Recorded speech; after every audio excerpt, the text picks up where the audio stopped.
ಈ ಮಾಲಲ್ಲಿ ಗುಡಿಸ್ಲು ಕಟ್ಟೋದು ಅಂತಂದಿದೆ ಜೋಕಲ್ಲಿ. ಅಂದ್ರೆ ಎಲ್ಲ ಹೆಂಗ್ ಟ್ರೆಂಡ್ ಅಂದ್ರೆ ಹಳ್ಳಿ ಟ್ರೆಂಡ್ ಹೆಂಗ್ ಶುರು ಆಗಿದೆ ಅಂದ್ರೆ ಮಾಲಲ್ಲಿ ಗುಡಿಸ್ಲು ಕಟ್ತಾರೆ, ಗುಡಿಸ್ಲಿಗೆ ಹೋಗಕ್ಕೆ ಟಿಕೆಟ್ ಇಡ್ತಾರೆ. ಆದ್ರೆ ಅದಕ್ಕಿಂತ ಮೊದಲಲ್ಲಿ ಒಂದು ಮಾಲ್ ಇತ್ತು, ಅದು ಗುಡಿಸ್ಲು ಇತ್ತು. ಊರಷ್ಟೇ ಹಾಟ ನೀವು ಹಾಟ ಅದಕ್ಕೆಲ್ಲ ಅದು ನನಗೆ ಇಷ್ಟ ಇರಲಿಲ್ಲ ಟೈಟಲ್ ಕೊಡೋದು, ಭಾಳ ಮುಜುಗರ ನಮಗೆ. ಅದು ಸಡನ್ ಆಗಿ ಒಮ್ಮೆ ಹಾಟ್ ಹುಡುಗ ಅಂತ ಕರ್ಕೊಂಡ್ರೆ ಹೊಸ ಊರಿಗೆ ಹೋದಾಗ ಅಲ್ಲಿ ಸ್ವಲ್ಪ ಹತ್ತಷ್ಟು ನಮ್ಮ ಬಿಸಿಲು ಜಾಸ್ತಿ ಆಯ್ತಂದ್ರೆ ತಡ್ಕೊಳಕ್ಕಾಗಲ್ಲ, ರೈಟ್. ಬಟ್ ಅಲ್ಲಿ ದೋಸ್ತರಿಗೆಲ್ಲ ಹಂಗೆ ಹೇಳಕ್ಕಾಗಲ್ಲ, ಏ ಬಿಸಿಲು ಭಾಳ ಅದ ಹೊರಗೆ ಬರೋಕ್ಕಾಗಲ್ಲ ಅಂದ್ರೆ ಅವ್ರು ಚೇಂಜ್ ಆಗ್ಬಿಟ್ಟು ನೋಡಿ ಕರೆಕ್ಟ್ ಬೆಂಗಳೂರು ಹೋಗಿ ಸೊಪ್ಪು ಬಂದದ ಅಂತಾರೆ. ಮತ್ತೆ ನೆಕ್ಸ್ಟ್ ಅಂತಂದ್ರೆ ಎಲ್ಲನೂ ಹೋಗೋಣ ಅಂದ್ರೆ ಇಲ್ಲಿ ಸ್ನಾನ ಮಾಡ್ಬೇಕಂತ. ಸ್ನಾನ ಸೋಲಾರ್ ಗೀಸರ್ ಒಳಗೆ ಬಿಸಿನೀರು ಮಾಡಿ ಕಾಸ 42 ಡಿಗ್ರಿ ಇತ್ತು. ನಾ ಅದಕ್ಕೆ ಅವನ ಮೇಲೆ ಜೋಕ್ ಮಾಡಿದ್ದೆ, ನಿನ್ನೇನೋ ನರಕಕ್ಕೆ ಹಾಕಿದ್ರೆ ಅಂದರೆ ಯಾವ ಶಿಕ್ಷಣ ನಿನಗೆ ಮೈಗೆ ಹತ್ತಲ್ಲ. ಈ ಕುಂಬಿಪಾಕ ಅಂತಂದೆಲ್ಲ ಕುದಿಯೋ ಎಣ್ಣೆ ಒಳಗೆ ಕರೆದ್ರು ನಿನಗೇನು ಎಫೆಕ್ಟ್ ಆಗಲ್ಲ ಮಗನೇ, ಅಲ್ಲೇ ಇಳಿದು ಮತ್ತೆ ಯಮಗೆ ಕೇಳ್ತೀವಿ ಸ್ವಲ್ಪ ಚಾಯ್ ಹತ್ರ ಕೊಡ್ರಿ ಅಂತ. ಈಗ ನೋಡಿ ಮೀಡಿಯಾ ಬಗ್ಗೆ ಸುಮಾರು ಜೋಕ್ಗಳು ಬರ್ತಾವೆ. ಕೆಲವರೆಲ್ಲ ಅಂದರೆ ಸೀನಿಯರ್ಸ್ ಕೆಲವರು ಅಫೆಂಡ್ ಆಗ್ತಾರೆ, ಬಟ್ ನನಗೇನು ಆ ಥರ ಬೇಜಾರಾಗಲ್ಲ. ಕೆಲವೊಂದೆಲ್ಲ ವಿ ಹ್ಯಾವ್ ಟು ಅಕ್ಸೆಪ್ಟ್ ಅಂತ ನನಗೆ ಅನ್ಸುತ್ತೆ. ನೀವು ಮೀಡಿಯಾದಲ್ಲಿದ್ರಿ, ಮೀಡಿಯಾ ಜೋಕ್ಸ್ ಏನೋ ಏನಾದ್ರು ಇದೆಯಾ? ಮೀಡಿಯಾದವ್ರ ಮೇಲೆ ಜೋಕ್ಸ್ ಎಲ್ಲ ಸಿಟ್ಟು ಮಾಡೋದು. ಮೀಡಿಯಾದ ಮೇಲೆ ಜೋಕ್ಸ್ ಏನಿಲ್ಲ ರೀ, ದುಃಖ ಅದಾವ್ರಿ. ಓಕೆ,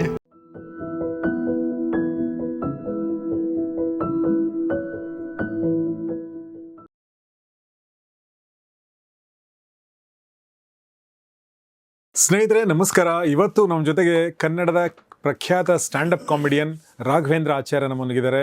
ಬಿಸಿಲು ನಾಡಿನ ಹುಡುಗ. ಬನ್ನಿ ಅವ್ರನ್ನ ವೆಲ್ಕಮ್ ಮಾಡೋಣ. ರಾಘವ್ ಅವರೇ ನಮಸ್ಕಾರ. Thank you welcome to the show. ನಾನು ನಿಮ್ಮ ಶೋಗಳು ನೋಡಿ ಭಾಳ ನಕ್ಕಿನಿ ಮತ್ತು ಭಾಳ ಎಂಜಾಯ್ಮೆಂಟ್ ಮಾಡಿದ್ದೀನಿ. ನಂಗೆ ಭಾಳ ಖುಷಿ ನಿಮ್ಮದು ನೋಡಿದ್ದು.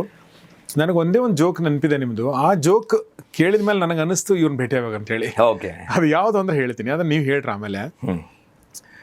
ನಿಮ್ಮ ಬಿಸಿಲಿನ ಬಗ್ಗೆ ಮಾತಾಡ್ತಿದ್ರಿ ನೀವು. ನಮ್ಮ ಊರಾಗ ಭಾಳ ಬಿಸಿಲು ಇರ್ತೈತೆ ರೀ. ಒಂದ್ಸಲ ಭಾಳ ಬಿಸಿಲಿತ್ತು. ನೀವು ನೋಡ್ರಿ, ನಾವು ಬಿಸಿಲಲ್ಲಿ ಹಿಂಗೆ ಕುಂತ್ಕೊಂಡಿದ್ದೇನೆ. ನನ್ನ ಫ್ರೆಂಡ್ ಬಂದ, ಒಬ್ಬ ಗಾಡಿ ತೊಗೊಂಡ, ಬಿಸಿಲು ಫುಲ್ ಬಿಸಿಲಾಗ ಅವ ಬಂದ, ನಾನು ಬಿಸಿಲಾಗ ಕುಂತೀನಿ. ಏ ಬಾರ್ಲೆ ಹೋಗೋಣ, ಎಲ್ಲಿ ಹೋಗೋಣ, ಚಾ ಕುಡಿಯೋಕೆ ಹೋಗೋಣ ಅಂತ. ಹೌದೌದು, ಅದು ಬಿಸಿಲಾಗ ಚಾ ಕುಡಿಯೋಕೆ ನನ್ನ ಫಸ್ಟ್ ಜೋಕ್ ಬರಲ್ಲ. 2019 ಒಳಗೆ ಮಾಡಿದ್ದದು. ಸೊ ರಾಯಚೂರು ಹಾಟ್ ಹುಡುಗ ಅಂತ ಸೆಟ್ ಮಾಡಿದ್ದದು. ಅದು ಬೆಂಗಳೂರ್ದು ಎಲ್ಲ ಬಂದಿದ್ದ ಸೆಟ್ ಅವಾಗ ಮಾಡಿದ್ದು. ಸೊ ಬಿಫೋರ್ ದಟ್ ನಾನು ನಿಮ್ಗೆ ಹೇಳೋದು ಮರ್ತೆ, ಬಿಗ್ ಫ್ಯಾನ್ ನಾನು. ಭಾಳ ವರ್ಷದಿಂದ ನಿಮ್ಮ ಇದನ್ನೆಲ್ಲ ಆ್ಯಂಕರಿಂಗ್ ಎಲ್ಲ ಫಾಲೋ ಮಾಡ್ಕೊಂಡು ಬಂದೀನಿ. ಆ್ಯಂಡ್ ನೀವು ಫಿಲ್ಮ್ ಮೇಲೆ ರಿಪೋರ್ಟಿಂಗ್ ಮಾಡ್ಬೇಕಾದ್ರೂ ನೋಡ್ತಿದ್ದೆ. ಆ್ಯಂಡ್ ಸ್ವಲ್ಪ ನರ್ವಸ್ ಆಗೀನಿ ಫಸ್ಟ್ ಟೈಮ್, ಒಂಥರ. ಆ್ಯಂಡ್ ನಾನು ಯಾವೆಲ್ಲ ಹೇಳ್ತಿರ್ತೀನಿ, ನಾನು ಮಾತಾಡ್ಬೇಕಾದ್ರೆ ನಾನು ಹೇಳ್ಕೊಂಬಿದ್ದೀನಿ. ಒಂಥರ ಈಗಿನ ಟೈಮ್ ಒಳಗೆ ಒಂಥರ ಸೆನ್ಸೇಷನಲಿಸಮ್ ಎಲ್ಲ ನಡೀತಿರ್ಬೇಕಾದಾಗ ಒಂಥರ ಸೆನ್ಸಿಬಲ್ ಜರ್ನಲಿಸ್ಟ್ ಅಂತ ಕನ್ನಡದಲ್ಲಿ ಥ್ಯಾಂಕ್ ಯು ಅಪರೂಪದಲ್ಲಿ ಸಿಕ್ಕರೆ ನೀವು ಒಬ್ಬರು. So thank you. ನೀವು ಥ್ಯಾಂಕ್ಸ್, ಬಂದಿರೋದಕ್ಕೆ ಥ್ಯಾಂಕ್ಸ್ ರಾಘು. ನಮ್ಗೆ ತುಂಬ ಖುಷಿ ನನಗೆ ನಿಮ್ಮ ಬಂದಿರೋದು. ಯಾಕೆಂದರೆ ನನಗೆ ನಮ್ಮ ಲೈಫ್ಗಳು, ಬೆಂಗಳೂರಿನ ಲೈಫ್ ನಿಮ್ಗೆ ಗೊತ್ತಲ್ಲ. ನೋಡಿ, ಈಗ ಇನ್ನೊಂದು ಮೀಟಿಂಗು, ಇನ್ನೊಂದು ಶೂಟಿಂಗು, ಏನೇನೋ ಇರುತ್ತೆ. ಅಂಥದ್ರಲ್ಲಿ ಒಂದು ವಾಟ್ಸಪ್ಪಲ್ಲಿ ಬರುವಂಥದ್ದು, ಯೂಟ್ಯೂಬಲ್ಲಿ ಒಂದು ಕ್ಲಿಪ್ಪಿಂಗು, ಆಮೇಲೆ ನಮ್ಮ ವೀರಕಪುತ್ರ ಶ್ರೀನಿವಾಸ್ ಅವರ ಒಂದು ಈವೆಂಟಲ್ಲಿ ನೀವು ಸಿಕ್ಕಿರೋದು, ಕಾಮಿಡಿ ಕಿಲಾಡಿಗಳಲ್ಲಿ ಮಧ್ಯದಲ್ಲಿ ಬಂದು ಬೇರೆ ಬೇರೆ ಎಂಟರ್ಟೈನ್ ಅದರಲ್ಲಿ ನೀವು ಬಂದು ನಗಿಸಿದ್ದು, ಇವೆಲ್ಲ ನಮ್ಮ ಲೈಫಿಗೆ ಒಂಥರ ಸಂಜೀವಿನಿ ಇದ್ದಂಗೆ ನನ್ನ ಪ್ರಕಾರ. ಇಲ್ಲ ಅಂದ್ರೆ ನಾವು ಒಂಥರ ಡೆಡ್ ಇದ್ದಂಗೆ ಇರ್ತೀವಿ, ಕೆಲಸ ಮಾಡ್ತೀವಿ, ಮನೆಗೆ ಹೋಗ್ತೀವಿ, ನಗೋದು ಎಲ್ಲಿ? ಸೊ ನಮಗೆ ಬೇಕು ನಿಮ್ಮಂಥವ್ರು. ಹೀಗಾಗಿ ನಾನು ನಿಮ್ಮನ್ನು ಸ್ಟುಡಿಯೋಗಷ್ಟೇ ವೆಲ್ಕಮ್ ಮಾಡ್ತಾ ಇಲ್ಲ, ಕನ್ನಡಿಗರ ಹೃದಯದಲ್ಲಿ ನೀವು ಆಲ್ರೆಡಿ ಇದ್ದೀರಿ. ಮತ್ತೊಂದ್ಸಲ ವೆಲ್ಕಮ್ ಮಾಡ್ತಾ ಇದ್ದೀನಿ ನಿಮಗೆ. Thank you so much. So you much needed. ಏನಾದರೂ ಇವತ್ತು ಯಾರಾದರೂ ಬೇಕು ಅಂದರೆ ರಾಘು ಥರದ ವ್ಯಕ್ತಿಗಳು ಬೇಕು. Thank you. ಸೊ ಈ ನಾನು ಬಿಸಿಲು ನಾಡು ಅಂದ ತಕ್ಷಣ ನಂಗೆ ಇನ್ನೊಂದು ಜೋಕ್ ನನಗೆ ಬರ್ತೈತಿ. ಒಂದು ಮೀಮ್ಸ್ ನೋಡಿದೆ ನಾನು. ಈ ಏನಂದ್ರೆ ಒಂದು ಕಡೆ ಹರಿಪ್ರಿಯ, ಇನ್ನೊಂದು ಕಡೆ ಶ್ರೀಮುರಳಿ. ಓಕೆ, ಇಬ್ಬರದು ಇಮೇಜ್ಗಳು ಹಾಕಿದ್ದಾರೆ, ನೀವು ಬಳಸ್ಕೊಳ್ಬೋದು ಇದನ್ನು. ಅಂದರೆ ಅದು ಉಗ್ರಂ ಸಿನಿಮಾ ಅದ್ದದು, ಆ ಥರದ್ದು. ಶ್ರೀಮುರಳಿ ಕೇಳಿ, ಎಲ್ಲಿದ್ದೀನಿ ನೀನು ಅಂಥೇಳಿ. ನಾ ಎಲ್ಲಿದ್ದೀನಿ ಗೊತ್ತಿಲ್ಲ, ಸುತ್ತಮುತ್ತ ಏನು ನಡೀತಾ ಇದೆ ಅಂದಾಗ, ಭಾಳ ಬಿಸಿಲೈತಿ ಇಲ್ಲಿ, ಜನ ಚಾ ಕುಡಿದು ಮಿರ್ಚಿ ತಿಂತಾ ಇದ್ದಾರೆ ಅಂದ ತಕ್ಷಣ ಶ್ರೀಮುರಳಿ ಹೇಳ್ತಾರೆ, ಅದ್ರ ಗುಲ್ಬರ್ಗ ಹಂಗಾರ ಅಂತ. ಸೊ ಹಾಗೆ ನಮ್ಮ ಜನ ಇತ್ತೀಚೆಗೆ ಈ ಥರದ್ದೆಲ್ಲ ಕ್ರಿಯೇಟ್ ಮಾಡಿ ತುಂಬ ಅದೊಂದು ಚೆನ್ನಾಗಿರುತ್ತೆ. ಸೊ ಈ ಬಿಸಿಲಿನ ಹುಡುಗನ ಒಂದು ಕಥೆ ಹೇಗೆ ಶುರು ಆಯಿತು ಅಂದರೆ, ಈ ಕಾಮಿಡಿ ಕಥೆ ಇದು ಜೀನ್ಸಲ್ಲಿ ಬಂದದ್ದ ಅಥವಾ ನೀವು ಬೆಳೆಸ್ಕೊಂಡದ್ದ ಹೆಂಗೆ? ಅಲ್ಲ, ಜೀನ್ಸಲ್ಲಿ ಬಂದಿದ್ದು ಗೊತ್ತಿಲ್ಲ ನನಗೆ. ನಮ್ಮ ಮನೆಯೊಳಗೆ ಫಸ್ಟ್ ಆಫ್ ಆಲ್ ನಮ್ಮಪ್ಪ ಭಾಳ ಹ್ಯೂಮರಸ್ ಇದ್ದಾರೆ, ಅವ್ರಿಗೆ ಸೆನ್ಸ್ ಆಫ್ ಹ್ಯೂಮರ್ ಭಾಳ ಅದ ಮನೆಯೊಳಗೆ. ನಾನು, ನಮ್ಮಪ್ಪ, ನಮ್ಮ ದೊಡ್ಡಪ್ಪ, ಸೊ ಅದೇ ಫ್ಯಾಮಿಲಿ ಒಳಗೆ ಒಂದು ಬೆಳೆದಿದ್ದ. ಆಮೇಲೆ ಸ್ವಲ್ಪ ಓದೋ ಅಭಿರುಚಿ ಭಾಳ ಇತ್ತು. ಸಣ್ಣ ವಯಸ್ಸಿಂದನೇ ನಾವೊಬ್ಬ ಓದ್ಸಕ್ಕೆ ಶುರು ಮಾಡಿದೆ ನನಗೆಲ್ಲ. ಸೊ ಬೀಚಿ ಅವ್ರದ್ದು ಆ ಟೈಮ್ಗೆಲ್ಲ. ಆಮೇಲೆ ನಾವು ಊರಾಗಿದ್ರು ನಾವೆಲ್ಲ ಈ standup comedy, Hindi standup comedy follow ಮಾಡ್ತಿದ್ವಿ ಅವಾಗ. ನಿಮ್ಗೆ ನೆನಪಿರ್ಬೋದು ಗ್ರೇಟ್ ಇಂಡಿಯನ್ ಲಾಫ್ಟರ್ ಚಾಲೆಂಜ್ ಅಂತ, ರಾಜು ಶ್ರೀವಾಸ್ತವ್ ಅವ್ರದೆಲ್ಲ ಬರ್ತಿತ್ತು. ಆಮೇಲೆ ಅವಾಗೆಲ್ಲ ನಮ್ಗೆ HBO, ಸ್ಟಾರ್ ವರ್ಲ್ಡ್ ಇವೆಲ್ಲ ಸ್ಟಾರ್ಟ್ ಆಗಿದ್ದು. ಸೊ ಅದ್ರಾಗ ಇಂಗ್ಲೀಷ್ ಸ್ಟ್ಯಾಂಡಪ್ ಕಾಮಿಡಿಯನ್ಸು ಬರ್ತಿದ್ರು, ಅದನ್ನು ಫಾಲೋ ಮಾಡಕ್ಕೆ ಶುರು ಮಾಡಿದ್ವಿ. ಪ್ಲಸ್ ನಮ್ಮವರು ಗಂಗಾವತಿ ಪ್ರಾಣೇಶ್ ಅವರಂತೂ ಸ್ಟ್ಯಾಂಡಪ್ ವಲಯದಾಗ ಒಂದು ದೊಡ್ಡದೊಂದು ವೇದಿಕೆ ನಿರ್ಮಾಣ ಮಾಡ್ಬಿಟ್ಟಿದ್ರು. ಕನ್ನಡದ ಸ್ಟ್ಯಾಂಡಪ್ ಕಾಮಿಡಿಗಳ ಪಿತಾಮಹ ಅಂತ ಹೇಳ್ಬೋದು. ಹೌದು. ಸೊ ನಮ್ಮ ಕನ್ನಡದವ್ರಿಗೆ ಏನು ಹೊಸದಲ್ಲ. ಬೇರೆ ಭಾಷೆಯವ್ರಿಗೆ ಸ್ಟ್ಯಾಂಡಪ್ ಕಾಮಿಡಿ ಅನ್ನೋ ಒಂದು ಕಲ್ಪನೆ ಹೊಸದಿರ್ಬೋದು. ಕನ್ನಡದವ್ರು ನಾವೆಲ್ಲರೂ ನೋಡಿದ್ವಿ. ಈಗ ಸ್ಟ್ಯಾಂಡಪ್ ಅಂತೀವಿ, ಹಾಸ್ಯ ಭಾಷಣ ಅಂತ ಕರಿತೀವಲ್ಲ. ಸೊ ಅದನ್ನೆಲ್ಲ ನೋಡ್ತಿದ್ದೆ. ಸೊ ಹಾಗೆ ಸ್ಕೂಲು ಕಾಲೇಜ್ ಒಳಗೆಲ್ಲ ಸ್ಟೇಜ್ ಮೇಲೆ ಒಂದು ಅಭ್ಯಾಸ ರೀ, ಸ್ಟೇಜ್ ಇರೋ ಅಭ್ಯಾಸ. ಎದಕ್ಕಂದ್ರೆ ಸ್ವಲ್ಪ ಇಂಟ್ರೋವರ್ಟ್ ರೀ ನಾನು ನೋಡುವಾಗ. ಹೌದಾ? ಸ್ವಲ್ಪ ಹಂಗೆ ಸ್ಟೇಜ್ ಮೇಲೆ ಒಂದೇ ನಾನು ಸ್ವಲ್ಪ ಎಕ್ಸ್ಟ್ರೋವರ್ಟ್ ಆಗಕ್ಕೆ ಒಂದು ಅವಕಾಶ ಸಿಗ್ತದೆ. ಸೊ ಅದು ಅವಾಗಿಂದ ಶುರುವಾಗಿದ್ದು ಫಾಲೋ ಮಾಡ್ಕೊಂಡು. ಆ್ಯಂಡ್ ಬೆಂಗಳೂರಿಗೆ ಬಂದ್ಮೇಲಂತೂ ಇಲ್ಲಿ ಸ್ಟ್ಯಾಂಡಪ್ ಕನ್ನಡ ಬೆಳೆಯೋಕ್ಕೆ ಶುರು ಆಯಿತು. ಹೊಸ ನ್ಯೂ ವೇವ್ ಸ್ಟ್ಯಾಂಡಪ್ ಕಾಮಿಡಿ ಟೀಮ್ಸ್ಗಳಿದ್ವು, ಅವ್ರ ಜೊತೆಗೆಲ್ಲ ಓಪನ್ ಮೈಕ್ ಅಟೆಂಡ್ ಮಾಡಿ ಸ್ಟಾರ್ಟ್ ಆಗಿದ್ದು. ಹಾಗೆ ಎಷ್ಟು ವರ್ಷ ಆಯ್ತು ಈಗ ಶುರು ಮಾಡಿ? ನಾನು 2011 ಶುರು ಮಾಡಿದ್ದು. ಸೊ ನಮ್ಮದು ಫಸ್ಟ್ ವಿಡಿಯೋ ಅದೆಲ್ಲ ಬರಬೇಕಾಯ್ತು ಅಂದರೆ 2020 ಬಂದಿದ್ದು. 2011 ಅಂದ್ರೆ ಸಣ್ಣ ಕ್ಲಬ್ಬಲ್ಲಿ ಇಲ್ಲೆಲ್ಲ ಬೆಂಗಳೂರಿಗೆ ಎಲ್ಲೆಲ್ಲ ಅಪರ್ಚುನಿಟಿ ಸಿಗ್ತದೆ. ನಾವು ವರ್ಕ್ ಮಾಡ್ಕೊಂಡೆ ಟೈಮ್ ಸಿಕ್ಕಾಗ ಸಾಯಂಕಾಲ ಅಲ್ಲಿ ಹೋಗೋದು, ಪರ್ಫಾರ್ಮ್ ಮಾಡೋದು. ಹಿಂದಿ ಒಳಗೆ ತೆಲುಗು ಒಳಗೆ ಯಾವ್ದು ಸಿಗ್ತದೋ ಒಟ್ಟು ಟ್ರೈ ಮಾಡೋದು. ಸ್ವಲ್ಪ ರಾಯಚೂರಿಗೆ ಸ್ವಲ್ಪ ಜಾಸ್ತಿ ದಿವಸ ಇದ್ದಿದ್ರಿಂದ ಸ್ವಲ್ಪ ತೆಲುಗುನು ಬರುತ್ತೆ ಪಕ್ಕ. ಸೊ ಟ್ರೈ ಮಾಡ್ತಿದ್ವಿ. ಆ್ಯಂಡ್ 18-19 ಒಳಗೆ ನಮ್ದುಕ್ಕೆ ಅಂತಂದು ಒಂದು ಟೀಮ್ ಅವರು ಓಪನ್ ಮೈಕ್ ಕಂಡಕ್ಟ್ ಮಾಡಿದಾಗ, ಸೊ ಸೌತ್ ಬೆಂಗಳೂರೊಳಗೆ ಶುರು ಮಾಡಿದ್ರು ಹೊಸ ಹುಡುಗರು, ಎಲ್ಲರೂ IT ಅವರೇ. ಸೊ ಅವ್ರ ಜೊತೆಗೆ ಸ್ಟಾರ್ಟ್ ಮಾಡಿದ ತಕ್ಷಣ ಇಲ್ಲಿ ಕನ್ನಡದಕ್ಕೆ ಕಂಪ್ಲೀಟ್ ಶಿಫ್ಟ್ ಆಯಿತು. ಬಟ್ ನೀವು ಬೇಸಿಕಲಿ ಏನು ಮಾಡ್ತಿದ್ರು ನೀವು ಆ್ಯಕ್ಚುಲಿ? ನಿಮ್ಮ ಕೆಲಸ ಅಂದರೆ ನೀವು ಸಂಜೆ ಮುಂದೆ ಹೋಗ್ತೀನಂತಂದ್ರೆ ಹಗಲತ್ತಿ? ನಾನು ಜರ್ನಲಿಸಮ್ ಆಗಿದ್ದೆ. ಓಕೆ. ಸೊ ನಾನು ಎಲ್ಲ ಹೇಳ್ತಿಲ್ಲ, ಪ್ರಿಂಟ್ ಮೀಡಿಯಾದಾಗ ಸ್ವಲ್ಪ ವರ್ಷ ಇದ್ದೆ. ಓಕೆ. ಪ್ರಿಂಟ್ ಸ್ವಲ್ಪ ಭಾಳ ವರ್ಷನೇ ಇದ್ದೆ, ಒಂದು 10 ವರ್ಷ. ಹೌದಾ? ಹಾಂ. ಸೊ ಎಡಿಟೋರಿಯಲ್ ಪೇಜ್ ಇನ್ಚಾರ್ಜ್ ಇದ್ದೆ. ಸೊ ನನ್ನ ರಿಪೋರ್ಟಿಂಗು ಇದೇನು ಕಂಪ್ಲೀಟ್ ಡೆಸ್ಕ್ ವರ್ಕ್ ಹಂಗೇನಿರಲಿಲ್ಲ. Editorial page, so article translate ಮಾಡೋದು, ಎಡಿಟೋರಿಯಲ್ ಬರೆಯೋದು, ಇದೆಲ್ಲ ಇರ್ತಿತ್ತಲ್ಲ. ಸೊ ನಮ್ಗೆ ಜಲ್ದಿ ಮುಗ್ದು ಹೋಗ್ತಿತ್ತು. ಸೊ ಬೆಳಗ್ಗೆ ಬಂದು ಮುಗಿಸ್ಕೊಂಡು ಸಾಯಂಕಾಲ 5-6 ಗಂಟೆಗೆ ನಾನು ಕಾಮಿಡಿ ಥಿಯೇಟರ್ಸ್ ಯಾವ ಇದಾವ ಅಲ್ಲೆಲ್ಲ ಹೋಗಿ. ನೀವು ಜರ್ನಲಿಸಮ್ ನಿಮ್ಗೆ ಎಂಟ್ರಿ ಕೊಟ್ಟದ್ದು? ನೀವು ಜರ್ನಲಿಸಮಲ್ಲಿ ಬರವಣಿಗೆಯಲ್ಲಿ ಮೊದಲಿಂದ ಆಸಕ್ತಿ ಇತ್ತು. ಒಟ್ಟು ಕ್ರಿಯೇಟಿವ್ ಫೀಲ್ಡ್ ಒಳಗೆ ಏನಾದರೂ ಮಾಡೋಣ ಅಂತಂದಿದ್ರೆ ಬರೀತಾ ಇದ್ದೆ. ಅವಾಗ ನಾನು ಕಾಲೇಜಿಗೆ ಇರಬೇಕಾದ್ರೂ ಆರ್ಟಿಕಲ್ಸ್ ಎಲ್ಲ ಬರೀತಿದ್ದೆ. ಆಮೇಲೆ ನಾಟಕಗಳನ್ನು ಬರೀತಿದ್ದೆ. ಹಾಂ. ಸೊ ಬರವಣಿಗೆಯಲ್ಲಿ ಆಸಕ್ತಿ ಇದ್ದಿದ್ದರಿಂದ ಈ ಕಡೆ ಟ್ರೈ ಮಾಡೋಣ ಅಂತ ಬಂದಿದ್ದು. ಸೊ ಈ ಕಡೆ ಟ್ರೈ ಮಾಡಿ ಈ ಥರ ಬಂದು ಈಗ ಈ ಥರ ಆಗಿದ್ದೀರಾ? ಒಟ್ಟು ಒಂದು ಅಂತಾರೆ ಬಂದು ಈಗ. ಓಕೆ. ಓದಿದ್ದು ನೀವು ಬೇರೆ? ಓದಿದ್ದು ನಾನು MSc ಮೈಕ್ರೋಬಯಾಲಜಿ. ಓಕೆ. ನಮಸ್ಕಾರ. ಅದರಲ್ಲೂ ಸ್ವಲ್ಪ ವರ್ಷ ಮಾಡಿ ಇಲ್ಲ, ಅದ್ರದ್ದೆಲ್ಲ ಕಂಟಿನ್ಯೂಷನ್ ಹೊಸದು ಟ್ರೈ ಮಾಡ್ತಾ ಇರಬೇಕು ಅಂತ, ಒಂದರಲ್ಲೇ ಸ್ಟಾಗ್ನೆಂಟ್ ಆಗಬಾರ್ದು ಅಂತ. ಅದು ಸ್ವಲ್ಪ ನನ್ನ ADHD ಅಂತಾರಲ್ಲ, ಹಂಗೆ ಅದು ಇದೆ ನನಗೆ ಸ್ವಲ್ಪ. ಸೊ ಹಂಗಾಗಿ ಈಗ ನಿಮ್ಮ ತಂದೆಯವರಿಂದ ನೀವು ಹೇಳಿದ್ರಿ ಸೆನ್ಸ್ ಆಫ್ ಹ್ಯೂಮರ್. ನಿಮ್ಮ ತಂದೆಯ ಸೆನ್ಸ್ ಆಫ್ ಹ್ಯೂಮರ್ ಒಂದು ಎಕ್ಸಾಂಪಲ್ ಕೊಟ್ರೆ ನಮಗೆ. ಅಲ್ಲ, ನಂದು ಒಂದು ಜೋಕ್ ಅದ. ಏನು ಅಂದರೆ ಈ ಆಟೋ ಹಿಂದೆ ಬರೆಯೋದು ಅಂತಂದು. ಆಟೋ ಹಿಂದೆ ಒಬ್ರು ಬರೀತಿರ್ತಾರೆ ಅನ್ನೋದು ಒಂದು ಬಂತು ಅವಾಗ 4-5 ವರ್ಷದಿಂದ. ಅದು ಐಡಿಯಾ ಬಂದಿದ್ದೆ ನಾವಪ್ಪ ಇಂದ. ಓಕೆ. ಹಾಂ, ನಾವಪ್ಪ ಅವಾಗ ಅಫ್ಜಲ್ಪುರ ಹತ್ರ ಕೆಲಸ ಮಾಡೋರು. ಏನು ಕೆಲಸ ಮಾಡ್ತಿದ್ರು? ಶುಗರ್ ಫ್ಯಾಕ್ಟ್ರಿಲಿ ಕೆಲಸ ಮಾಡ್ತಿದ್ರು. ಆ್ಯಂಡ್ ನಿಮ್ಮ ಅಪ್ಪ ನಾವಪ್ಪ ಕೊಲೀಗ್ಸ್ ಆಗಿದ್ರಂತೆ. ನಾವಪ್ಪ ಅದಕ್ಕೆ ರಿಮೈಂಡ್ ಮಾಡಕ್ಕೆ ಹೇಳಿದ್ರು. ಅದೇ ನೀವು ಹೇಳಿದ್ರೆ ನಂಗೆ ಅದೇ ಆಶ್ಚರ್ಯ. ಹಾಂ, ಶುಗರ್ ಫ್ಯಾಕ್ಟ್ರಿಯಲ್ಲಿ. ಸೊ ಅಫ್ಜಲ್ಪುರದಲ್ಲಿ ಸ್ಟೋರ್ ಮ್ಯಾನೇಜರ್ ಆಗಿದ್ರಂತ ನಿಮ್ಮ ಅಪ್ಪ. ಹೌದು. ಹಾಂ, ನಿಮ್ಮ ತಂದೆ ಅಲ್ಲಿದ್ದಾಗ ನಾವಪ್ಪ ಅಲ್ಲಿ ಜ್ಯೂಸ್ ಸೂಪರ್ವೈಸರ್ ಆಗಿದ್ರು. ಓಕೆ. ಹಾಂ. ಸೊ ಕಬ್ಬಿನ ಸಕ್ಕರೆ ಒಂದು ನಂಟಿದೆ ನಮ್ಮ. ನಾವಪ್ಪ ಅದನ್ನ ಹೇಳಿ ಫಸ್ಟ್ ಅಂತಂದ, ಅದನ್ನ ಹೇಳ ಅಂತಂದೆ. ಸೊ ಏನು ಹೆಸರು ನಿಮ್ಮ ತಂದೆಯವ್ರದ್ದು? ಪ್ರಹ್ಲಾದಾಚಾರ್ಯ. ಸೊ ಅವರು ಆ ಹಾಸ್ಯ ಪ್ರಜ್ಞೆ ಅವ್ರಿಗೆ ಇದ್ದಿದ್ರಿಂದ ಸೊ ನಾ ಅದೇ ಆಟೋದು ಹೇಳಿದೆ. ಅಲ್ಲಿದ್ದಾಗೆ ಫೋಟೋ ತೆಗೆದು ಕಳ್ಸೋರು, ಇದು ನೋಡಿ ಹೆಂಗೆ ಮಜಾ ಅದ ಅಂತ ನಂಗೆ ವಾಟ್ಸಪ್ಗೆ. ಓಕೆ. ಅಂದ್ರೆ ಆಟೋ ಇಂದ ಬರೆದಿರೋದು? ಹಾಂ, ಬರೆದಿರೋದು. ಅಥವಾ ನಾನು ಫಸ್ಟ್ ಸ್ಟ್ಯಾಂಡಪ್ ಕಾಮಿಡಿ ಎಲ್ಲ ಬಿಟ್ಟು ಬಂದಾಗ ಅದರಲ್ಲಿ ಒಂಥರ ಅವ್ರ ಸ್ಟೈಲ್ ಆಫ್ ಟಾಕಿಂಗ್ ಅದಲ್ಲ. ಸೊ ಅದೆಲ್ಲ ಅಲ್ಲಿಂದನೇ, ಅವರಿಂದನೇ ಇನ್ಸ್ಪೈರ್ಡ್ ಅದು. ಓಕೆ. ಸೊ ಅದು ಬಟ್ ಅದನ್ನು ಪ್ರೊಫೆಷನ್ ಆಗಿ ತಗೋಬೇಕಂತ ಅನಿಸಿದ್ದು over a period of time? ಆ ಪ್ರೊಫೆಷನ್ ಅಂತ ಎಲ್ಲ ಸುಮ್ಮನೆ ಒಂದು ಆ ಸ್ಟೇಜ್ ಮೇಲೆ ಹೋಗಬೇಕು, ಮಾತಾಡಬೇಕು ಅನ್ನೋದಷ್ಟೇ ಇರ್ತಿತ್ತು. ಸೊ ಆ್ಯಸ್ ಅ ಪ್ರೊಫೆಷನ್ ಇದನ್ನು ತೊಗೊಳ್ಬೇಕು ಅನ್ನೋದು ಸಡನ್ನಾಗಿ ನಮ್ಗೆ ಕೋವಿಡ್ ಬಂದಾಗ ಈ ಆನ್ಲೈನ್ಗೆಲ್ಲ ಬೂಮ್ ಆಗ್ಬಿಡ್ತಲ್ಲ. ಎಲ್ಲರೂ ಮನೇಲಿ ಕೂತು ವರ್ಕ್ ಫ್ರಮ್ ಹೋಮ್ ಮಾಡ್ತಿದ್ರು. ಸಡನ್ಗೆ ನಮ್ಗೆ ವ್ಯೂಸ್ ಜಾಸ್ತಿ ಅದು, ಶೋಸ್ ಬರೋಕ್ಕೆ ಶುರು ಅದು ಕಾರ್ಪೊರೇಟ್ ಶೋಸು. ಆ್ಯಂಡ್ ಇದನ್ನು ಪ್ರೊಫೆಷನಾಗಿ ತೊಗೋಬೋದು ಅಂತಂದು ಗೊತ್ತಾಗಿದ್ದೆ ಆವಾಗ. ಅಲ್ಲಿವರೆಗೂ ಹೋಗಿ ಕೆಲಸದ ಜೊತೆಗೆ ಈಗ ಕಂಪ್ಲೀಟ್ ಪ್ರೊಫೆಷನ್ ಇದೆ. ಎಸ್, ಯಾಕಂದ್ರೆ ನಾನು ಫೋನ್ ಮಾಡಿದಾಗೆಲ್ಲ ನೀವು ಬೇರೆ ಬೇರೆ ದೇಶಗಳಲ್ಲಿ ಇರ್ತೀರಿ, ಈಗ ಬೇರೆ ಬೇರೆ ನಗರಗಳಲ್ಲಿ ಅಲ್ಲ ಬೇರೆ ಬೇರೆ ದೇಶಗಳಲ್ಲಿ ಇರ್ತಾರೆ. Very happy to see that. Thank you. So ಎಷ್ಟು ದೇಶಗಳ ಸುತ್ತ ಬಂದ್ರಿ ಈಗ ರಾಘು ನೀವು? ಒಂದು ಲಾಸ್ಟ್ 2 ಇಯರ್ಸಲ್ಲಿ ಒಂದು 10 ದೇಶಗಳ 10 ದೇಶಗಳಾಗಿದೆ. ಅಂದರೆ ಎಷ್ಟು ಶೋಗಳು ಮಾಡಿದಿರಿ? ಶೋ ಮೊನ್ನೆ ಒಂದು US ಹೋಗಿದ್ದೆ ಲಾಸ್ಟ್ ಒಂದು 3-4 ತಿಂಗಳಿಂದ ಹೋದಾಗ ಒಂದು 15-20 ಶೋ ಆದವು. ಒಂದು 3 ತಿಂಗಳಿದ್ದೆ ಅಲ್ಲೇ US ಅಲ್ಲಿ ಲಾಸ್ಟ್ ಈ ಇಯರ್. ಓಕೆ. ಟೋಟಲ್ ಆಗಿರೋದು ಒಂದು 200 ಮೇಲೆ ಶೋ ಆಗಿವೆ ಎಲ್ಲ ಕಡೆ ಕರ್ನಾಟಕದಲ್ಲಿ. ಆಮೇಲೆ ಇಲ್ಲಿ ಇಂಡಿಯಾದಲ್ಲಿ ಪುಣೆ, ಹೈದರಾಬಾದು, ಚೆನ್ನೈ ಇಲ್ಲೆಲ್ಲ ಮಾಡ್ತಾ ಇರ್ತೀವಿ. ಅಲ್ಲಿ ಕನ್ನಡ ಡಯಾಸ್ಪೋರಾ ಭಾಳ ದೊಡ್ಡದಿದೆ. ಆಮೇಲೆ US, ಆಸ್ಟ್ರೇಲಿಯಾ, ಸಿಂಗಾಪುರ್, ಕುವೈತು, ಕೀನ್ಯಾ, ಕತಾರು, ಮಿಡಿ ಈಸ್ಟ್ ಅಲ್ಲೆಲ್ಲ ಸೊ ನಡೀತಾ ಇದೆ. ವಂಡರ್ಫುಲ್. ಸೊ ಈಗ ನಿಮ್ಮ ಈ ಒಂದು ಸ್ಟ್ಯಾಂಡಪ್ ಕಾಮಿಡಿನಲ್ಲಿ ನಿಮಗೆ ವರ್ಕ್ ಆಗಿದ್ದು ಮೊದಲು ಜೋಕ್ ಯಾವುದು? ಅಥವಾ ನಿಮಗೆ ಅನಿಸಿದ್ದು ನಾನು ಬಂದೆ, ನಾನು ಗೆದ್ದೆ ಇಲ್ಲಿ ಇವತ್ತು ಅಂತ ಅನಿಸಿದ್ದು ಯಾವಾಗ? ಯಾವ ಜೋಕಿಂದ? ಅದನ್ನು ಸ್ವಲ್ಪ ನಮಗೆ ಹೇಳಿ. ನಾನು ಇದು ಒಂದು ಜೋಕ್ ಇದೆ, ಹಳೆ ಅಂದ್ರೆ ತುಂಬಾ ಹಳೇದದು, ಇರಲಿ ಚೇಂಜ್ ಆಗಿದೆ ಸ್ಟೈಲ್. ಗೊತ್ತಾ ನಿಮ್ಮ ಸ್ಟೈಲ್ ಇದೆಯಲ್ಲ ಅದಕ್ಕೆ ನಾವು ಒಂದು ಜೋಕ್ ಇತ್ತು. ಅದು ಯಾವುದು ಅಂದ್ರೆ ಈ ಮಾಲ್ ಅಲ್ಲಿ ಗುಡಿಸಲು ಕಟ್ಟೋದು ಅಂತಂದಿದೆ ಜೋಕ್. ಅದು ಅಂದ್ರೆ ಎಲ್ಲ ಹೆಂಗ್ ಟ್ರೆಂಡ್ ಅಂದ್ರೆ ಹಳ್ಳಿ ಟ್ರೆಂಡ್ ಹೆಂಗ್ ಶುರು ಆಗಿದೆ ಅಂದ್ರೆ ಮಾಲ್ ಅಲ್ಲಿ ಗುಡಿಸಲು ಕಟ್ತಾರೆ, ಗುಡಿಸ್ಲಿಗೆ ಹೋಗೋಕೆ ಟಿಕೆಟ್ ಇಡ್ತಾರೆ.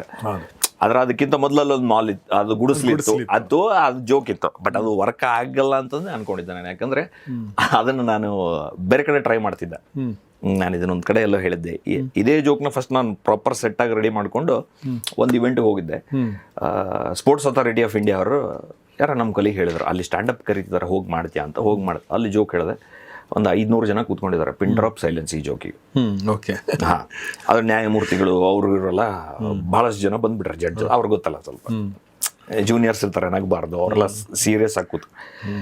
ನಾನು ಇನ್ನೇ ಸಾಕಪ್ಪ, ನನಗೆ ಆಗಲ್ಲ ಜೋಕ್, ಬಹುಶಃ ಈ ಜೋಕ್ ವರ್ಕ್ ಆಗಲ್ಲ ಅಂತಂದು ಅನಿಸುತ್ತೆ ಅಂದು ಸ್ವಲ್ಪ ಡಿಸಪಾಯಿಂಟ್ ಆಗಿ ಬೇಡ ಸ್ಟ್ಯಾಂಡಪ್ ಬೇಡ, ಇದನ್ನೇ ಜರ್ನಲಿಸಮ್ ಮುಗಿಸೋಣ. ನೆಕ್ಸ್ಟ್ ಡೇ ಇನ್ನೊಂದು ಶೋ ಇತ್ತು, ಅಲ್ಲಿ ಹೋಗಿ ಟ್ರೈ ಮಾಡಿದಾಗ ಎಲ್ಲ ಹುಡುಗರು, ನಮ್ಮ ಏಜ್ ಹುಡುಗರು ಬಂದಿದ್ರು. They loved it. ಇಷ್ಟ ಆಯಿತು. ಅವಾಗ ಗೊತ್ತಾಯಿತು ಒಂದು ಬೇರೆ ಬೇರೆ ಎನ್ವೈರ್ಮೆಂಟಾಗೂ ಬೇರೆ ರೀತಿ ಜೋಕ್ಗಳು ವರ್ಕ್ ಆಗ್ತದೆ, ಕೆಲವು ಕಡೆ ಆ ಕ್ರೌಡ್ ಇರಲ್ಲ ಅಂತ. ಕರೆಕ್ಟ್. ಸೊ ಈ ಜೋಕ್ ನಂದು ಫಸ್ಟ್ ವರ್ಕ್ ಆಗಿದ್ದು. ಓಕೆ, ಯಾವ್ದಿದು ಹೇಳಿ ಒಂದು ಸ್ವಲ್ಪ. ಅದು ಅದೇ ನಾನು ಹೇಳಿದ್ನಲ್ಲ, ಈ ಒಂದೊಂದು ಊರಿಗೆ ಒಂದು ಗುಣ ಇರ್ತದ, ಆ ಊರಿಗೆ ತಕ್ಕಂಗೆ ಜನ ಇರ್ತಾರೆ ಅಂತ. ಈ ಕರಾವಳಿ ಭಾಗ ಇದ್ರೆ ವ್ಯಾಪಾರದ ಜಾಸ್ತಿ ಗುಣ ಇರ್ತದೆ. ಸೊ ಅದ್ರಂಗೆ ಬೆಂಗಳೂರಲ್ಲಿ ಅಥವಾ ಎಲ್ಲ ಮೆಟ್ರೋ ಸಿಟೀಸ್ಗಳಲ್ಲಿ ಸ್ವಲ್ಪ ಹಳ್ಳಿದು ಈಗ ಒಲವು ಜಾಸ್ತಿ. ಇಲ್ಲಿ ಬಂದು ಈ ಸ್ಟ್ರೆಸ್ಗೆಲ್ಲ ಒದ್ದಾಡಿ ಹಳ್ಳಿ ಕಡೆ ಹೋಗ್ಬೇಕು ಅಂತೆಲ್ಲ, ಕೃಷಿ ಮಾಡಬೇಕು, ಯಾವ್ದೋ ಸಕಲೇಶ್ಪುರನೋ ಎಲ್ಲ ಕೂರ್ಗ್ ಹತ್ರ ಒಂದು ಫಾರ್ಮ್ ಹೌಸ್ ಮಾಡ್ಕೊಂಡು ಅಲ್ಲಿ ಇದ್ಬಿಡ್ಬೇಕು, ಅಥವಾ ವೀಕೆಂಡ್ ಗೆಟ್ ಅವೇಸ್ ಅದೇ ಆಗ್ಬಿಟ್ಟಿದಲ್ಲ. ಸೊ ಆ ಥರ ಇದ್ದಾಗ ಈಗ ಹಳ್ಳಿ ತಿಂಡಿ, ಹಳ್ಳಿ ಮನೆ, ಹೋಟೆಲ್ ಆ ಹೆಸರಿದ್ರೆ ನಾವು ಜಾಸ್ತಿ ಹೋಗ್ತೀವಿ ಅಂತ.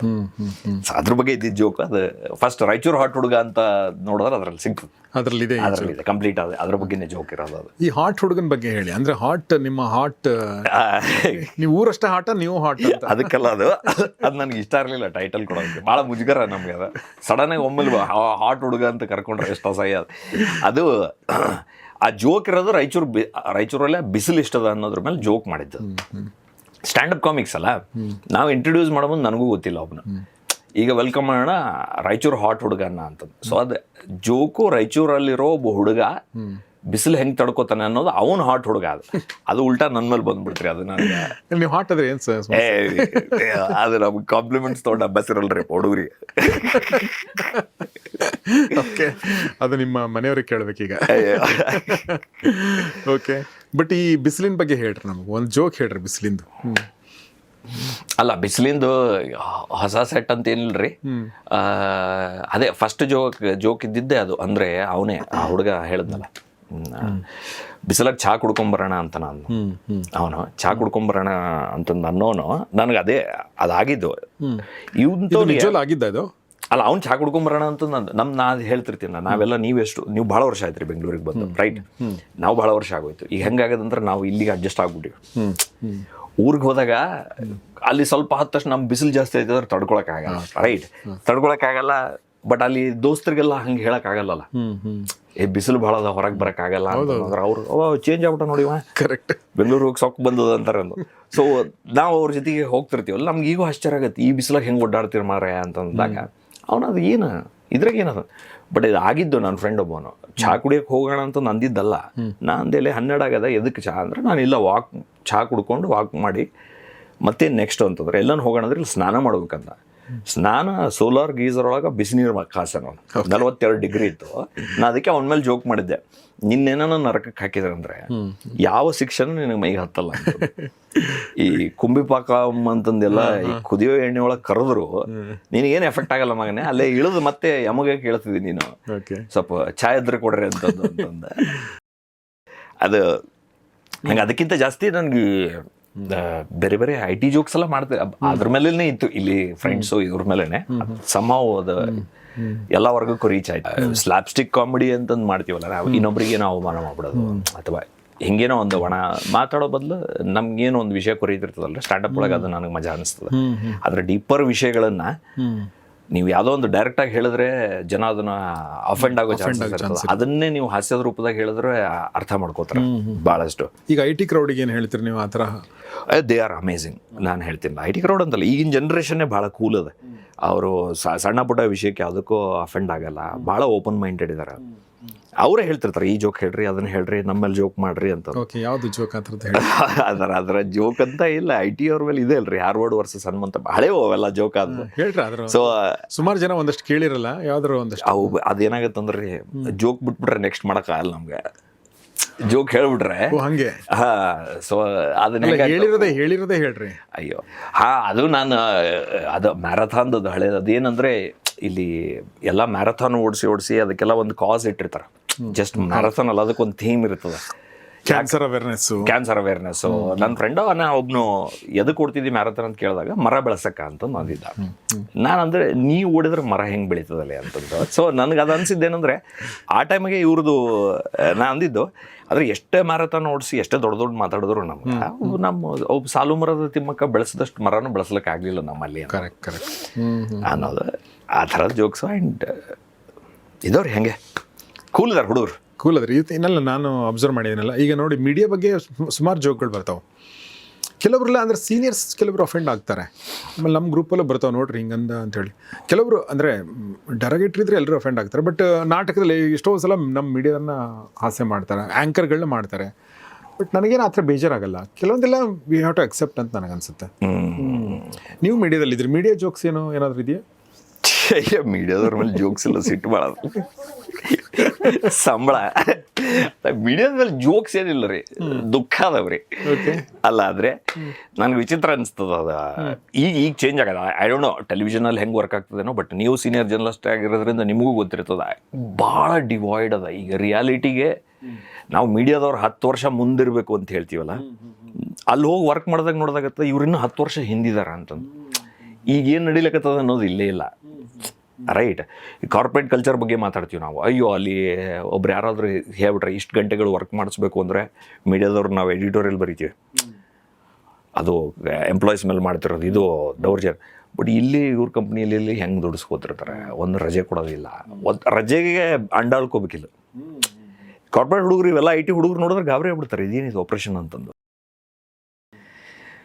ಸೊ ಇಲ್ಲ, ಆ ಥರದ್ದು ಕಲ್ಚರ್ ಮುಂಚೆ ಇತ್ತು. ಈಗ ಐ ಡೋಂಟ್ ನೋ. ಈಗ ಮುಂಚೆ ಹೆಂಗಿತ್ತು ಹೇಳಿದೀನಿ ಕೇಳ್ರಿ. ಯೂಟ್ಯೂಬ್ನಲ್ಲಿ ರಜೆ ಕೇಳಕ್ಕೆ ಹೋದಾಗ, ಸರ್ ನನಗೆ ಶುಕ್ರವಾರ ರಜೆ ಬೇಕು ಅಂತಂದರೆ, ಶುಕ್ರವಾರ ರಜೆ ಬೇಕಂತ ನೀನು ಡಿಸೈಡ್ ಮಾಡ್ಕೊಂಬಂದ್ಬಿಟ್ಟಿದ್ಯಾ? ಅಂದರೆ ರಜೆ ಬೇಕು ಅಂತ ಹೇಳಬೇಕು, ಯಾವಾಗ ಬೇಕು ಅಂತ ನೀವು ಹೇಳಂಗಿಲ್ಲ, ನಾವು ಹೇಳಬೇಕು ನೋಡಿದ್ರೆ ಹೀಗಿತ್ತು. ಸೊ ನನ್ನ ಮೆದುಗಡೆ ಈ ಥರ ನಡೆದಿರೋದು ನೋಡಿದ್ದೀನಿ ನಾನು. ಅಂದರೆ ಆ ಥರದ್ದು ತುಂಬ ಎಲ್ಲ ಸಂಸ್ಥೆಲೂ ಒಂದು ಇರುತ್ತೆ ಅನ್ಸುತ್ತೆ. ಪ್ರಿಮಿಟಿವ್ ಕಲ್ಚರ್ ಇರುತ್ತೆ, ಆಮೇಲೆ ಅದ್ರ ಎವಾಲ್ವ್ ಆಗುತ್ತೆ ಅನ್ನೋ ಗೊತ್ತಿಲ್ಲ. ಆ ರಿಜಿಡಿಟಿ ಬಿಟ್ಟರೆ ಇನ್ನು ಕೆಲವರು ನಾನು ನೋಡಿದೆ. ನಮ್ಮ ಈಗ ನೀವು ಮೀಡಿಯಾದಲ್ಲಿ ಇರೋದ್ರಿಂದ, ಈ ಕೆಲಸ ಮಾಡಿರೋದ್ರಿಂದ, ಈ ರಿಪೋರ್ಟರ್ಗಳು ಇರ್ತಾರಲ್ಲ, ಅವರು ಈಗ ರಿಪೋರ್ಟರ್ಗಳು ನೀವು by any standards they will be working harder than those who are working in the office. ಹೌದಿಲ್ರಿ? ಅವರು they have to travel, they have to go to the person. ಈಗ ಅವ್ರು ಒಂದು ಸುದ್ದಿ ಮಾಡಿರ್ತಾರೆ, ಒಂದು ಸುದ್ದಿ ಮಾಡಿ ಅವರು ಬೈಲೈನ್ ಹಾಕಿ ಅಂತ ಕೇಳ್ತಾರೆ. ಇಲ್ಲಿ ಕುಂತರು ಹಾಕಕ್ಕೆ ಇಷ್ಟಲ್ಲ ಬೈಲೈನ್ ಅಂದ್ರೆ ಹೆಸರು ಕೊಡ್ಬೇಕು, ಕೆಳಗಡೆ ಹೆಸರು ಅಷ್ಟೇ, ಮತ್ತೇನಿಲ್ಲ. ಅದಕ್ಕೆ ಯಾಕೆ ಬೈಲೈನ್ ಕೊಡ್ಬೇಕಂತ ಅದು ಅವಾಗೊಂದು ಇದು ಆಗೋದು. ಅವ್ನು ಬೆಳಗ್ಗೆ 10ಕ್ಕೆ ಮನೆ ಬಿಟ್ಟು ರಿಪೋರ್ಟಿಂಗ್ ಮುಗಿಸ್ಕೊಂಡು 4-5 ಕಡೆ ತಿರ್ಗಾಡಿ ಮತ್ತೆ ಆಫೀಸ್ಗೆ ಬಂದು ಟೈಪ್ ಮಾಡಿ ಕೊಟ್ಟಿರ್ತಾರೆ. ಅದೇ ಬಟ್ ಟೆಲಿವಿಷನ್ದು ನನಗೆ ಅಷ್ಟು ಇದಿಲ್ಲ ಗೊತ್ತು ನನಗೆ ಇಲ್ಲಿ ಎಷ್ಟು ಟೆಲಿವಿಷನ್ ಇನ್ನೂ ಕಷ್ಟ ಟೆಲಿವಿಷನಲ್ಲಿ ಅಂದರೆ ನೀವು ಈಗ ಪ್ರಿಂಟಲ್ಲಿ ಏನಾಗುತ್ತೆ ರಾತ್ರಿ 10 ಗಂಟೆಗೆ ಒಂದು ಬೆಳಗ್ಗೆ 10 ಗಂಟೆ ಆಗಿದೆ ಅಂದ್ರೆ ಸಂಜೆ 5 ಗಂಟೆ ಕೊಟ್ಟರೆ ಸಾಕು 6 ಗಂಟೆ ಕೊಟ್ಟರು ಸಾಕು ಎಲ್ಲ ಕ್ರೋಢೀಕರಿಸಿ ನೀವು ಕೊಟ್ಟರೆ ಬಟ್ ಇಲ್ಲಿ ಹಂಗಲ್ಲ 10 ಗಂಟೆಗೆ 10:15ಕ್ಕೆ ಸುದ್ದಿ ಬರಬೇಕು 10:15 ಕೊಟ್ಟು 10:15ಕ್ಕೆ ಯಾರು ಕೊಟ್ಬಿಟ್ರೆ ಅವನಿಗೆ ಫೋನ್ ಹೋಗುತ್ತೆ ಆಲ್ರೆಡಿ ಹೇ ಅಲ್ಲಿ ಆಗಿದೆ ನೀನು ಇನ್ನೂ ಕವರೇ ಮಾಡಿ ನಾ ಇವರು ಸೀನಿಯರ್ಸ್ಗೆಲ್ಲ ಮಾತಾಡ್ಸಿರ್ತೀನಿಲ್ಲ ಇನ್ನೂ ಒಂದು ಹಿಂದಿನ ಜನ್ರೇಷನ್ 90s ಒಳಗೆ ಸ್ಟಾರ್ಟ್ ಮಾಡಿದವ್ರು ಅವ್ರಲ್ಲ ಅವರಂತೂ ಒದ್ದಾಡೋಗ್ಬಿಟ್ರು ಅವರೆಲ್ಲ ಅಲ್ವಾ ಪೇಪರೊಳಗೆಲ್ಲ ಅವೇ 1 ಗಂಟೆ 2 ಗಂಟೆಗೆ ಹೋಗೋದು ಪತ್ರಿಕೆ 12 ಗಂಟೆಗೆ ಅಲ್ಲಿ ಪ್ರಿಂಟ್ ಅಲ್ಲಿವರೆಗೂ ಕೂತ್ಕೋಬೇಕು ಅದು ಇರೋದೆ ಅದು ಪ್ರಿಂಟ್ ಮೀಡಿಯಾದ ಫಾರ್ಮ್ಯಾಟ್ ಈಗ ಸ್ವಲ್ಪ ಚೇಂಜ್ ಆಗಿದೆ ಅನಿಸ್ತದೆ ಈಗಲೂ ಶಿಫ್ಟ್ಗಳಿದೆ ಬಟ್ ಬೆಳಗಿನ ಜಾವ ನೀವು ಫ್ರೆಶ್ ಆಗಿ ನ್ಯೂಸ್ ಬೇಕು ಅಂದ್ರೆ ನೀವು ಲೇಟ್ ನೈಟ್ ಕೆಲಸ ಮಾಡಲೇಬೇಕು ಹೌದು ಅದು ಡಿಫಾಲ್ಟ್ ಅದು ಸ್ವಲ್ಪ ಟೈಮ್ ಇರ್ತದೆ ಪ್ರಿಪೇರ್ ಆಗೋದಕ್ಕೆ ರಿಸರ್ಚ್ ಮಾಡೋದಕ್ಕೆ ಇದರಲ್ಲೆಲ್ಲ ಈಗ ಅಲ್ಲೂ ಡಿಜಿಟಲ್ ಮೀಡಿಯಾ ಎಂಟ್ರಿ ಕೊಟ್ಟಿರೋದು ಸ್ವಲ್ಪ ಕಡಿಮೆ ಆಗಿದೆ but still it's better then visual media so ಹಾಗೆ ಇನ್ನು ರಘು ನಿಮ್ಮ ಫೇವ್ರೆಟ್ ಜೋಕ್ ಯಾವುದು ನಿಮಗೆ ನಗು ಬರುವಂಥದ್ದು ಅಥವಾ ನಿಮ್ಮ ವೈಫಿಗೆ ನಗು ಬರುವಂಥ ಜೋಕ್ ಯಾವ್ದಾದ್ರು ಇದೆಯಾ ನನ್ನ ಫೇವ್ರೇಟ್ ಜೋಕ್ ಅಂತ